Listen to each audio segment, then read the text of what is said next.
Ang tutol sa realignment ng confidential file para sa seguridad ng Pilipinas ay kakampi ng China. O yan. Allies of BP Sara Duterte, including her father, former President PRRD, have criticized the alignment of ganyan. So ito, wala ho silang laging dinidikit. China and Duterte are allies. Yan ang kanilang propaganda. China and Duterte magkakampiyan. Hindi natin kaya ang mga Duterte siraan dahil matindi talaga sila sa social media. Siraan natin at tuloy-tuloy nating dikdikin ang China. Tapos ikabit na lang natin ang mga Duterte sa China. Tingnan mo, sabay silang malulubog. Yan ang nasa propaganda at kwento, script ng mga against sa mga Duterte. Kaya ito, halatang-halatang pinapapoy. After ditong banggaan, naglabasan to. After itong banggaan na to, naglabasan yung mga ganyang kwento sa X, sa Twitter. Naglabasan yung ganyan. Kasi nga kailangan nilang idikit ang mga Duterte sa China. Para every time na nambubuli ang China, may isip nila, Duterte kasi. Duterte kasi. So eventually, dahil paulit-ulit nila sinasabi yung paniniwalaan na ng tao yun. Tama, mali. Naintindihan natin? Ganun ang propaganda. I-connect mo lang kasi hindi nila kaya ng direct hit ang mga Duterte. Kasi yung confidential fund, nakarma nga sila eh. Napahiya sila dun. Diba? Akala nila, nakapunto sila. Lumabas yung kanilang extraordinary fund na hindi maipaliwanag. Dehado sila. So sabihin, alam nila na directly hindi nila kayang i-attack ang mga Dutertes. That's why hahanap sila ng issue.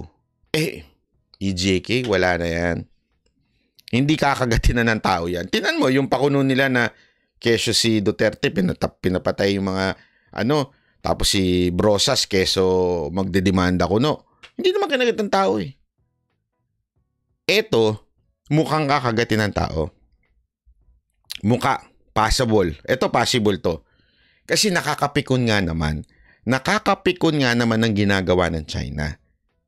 Okay? So, kailangan lang nilang dagdagan, paapuyin, tapos, connect mo lang kay Duterte. Ganun. So, wala mo na yan. Wala mo na Duterte. Ito muna. Banatan natin ng mga China. Anyway, talaga naman sira ulo eh. Ganun ang ganyan. Tapos, sa social media, idikit natin ngayon ng Duterte, China, Duterte. Tingnan mo. Eto I will bet my whole career on this.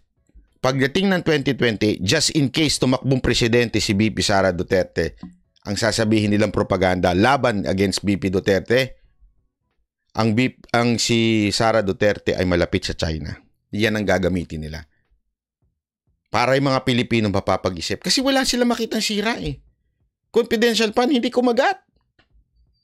Kasi bakit? Walang record si BP Sara Duterte na nagkaroon ng korupsyon. Walang record. Wala silang mahukay. Di ba?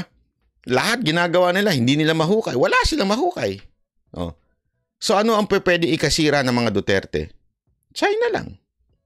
Idikit lang nila sa China yan. Yun ang medyo, actually, nung iniisip ko nga, delikado yan. Bakit? Marami mauuto. Marami mag-iisip na, nakakainis tong China. So pag ito naging presidente, kakampihan ng China nito.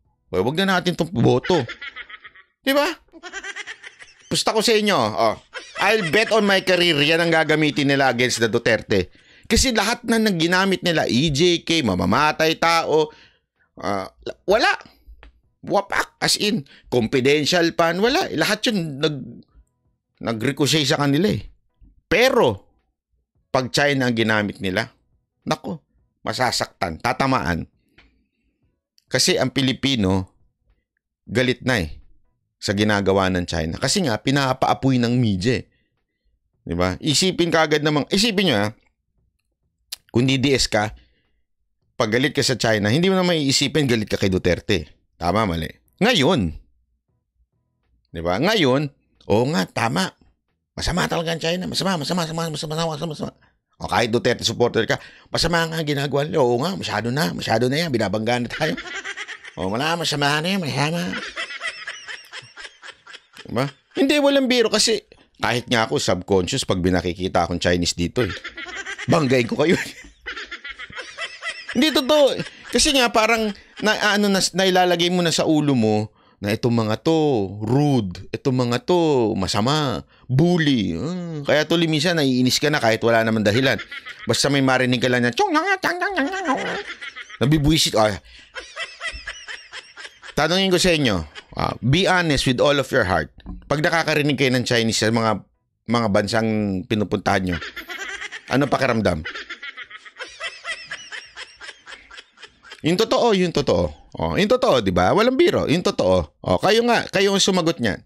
It's because subconsciously, dahil nga banat ng todo-todo sa media, ang Chinese ganito, masama, ang Chinese ay rude, ang Chinese binubuli tayo, lahat yan. So isipin mo na, nga no, mga Chinese, mga Chinese. Hindi mo alam, lahat pala na kinakain mo, galing China. Pati mga binibili mo dito sa Japan, galing din China. Pati mga binibili mo sa donkey, donkey ka ba ng donkey, galing naman China. Hindi mo na naisip yun, naisip mo lang, masama talaga yung mga yan. Walang kwenta talaga yung mga yan. O, di ba? Ano talaga yung mga yan? Paingay-ingay. Gano'n. Ngayon yan. Pero, ang goal lang nila, itong mga politiko na ito, i-connect lang nila ang China sa mga Duterte and they will win the election. Yun ang sigurado ko. Ma-connect lang nila. Kaya nga kung ako, magpapayo lang. Huwag na muna magkomento si PRRD pagdating sa China. Kasi tandaan natin, yung mga nasa social media, somehow nakikita natin Di ba? Nakikita natin nangyayari. Napapag-usapan natin. Pero yung mga tao sa kanto, ang iisipin kaagad nila, China, masama yan. China. O, China. Tapos pag narinig nila, totoo? Kakampi ni Sara Duterte ang China? Ayoko na maging presidente yan. Di ba? Kasi nga, minsan gullible na lang tayo. Yun na lang ang trabaho ng propagandista nila I-connect ang China kay Duterte. Pag na-connect nila yun, panalo sila sa eleksyon. Maniwala kayo sa akin.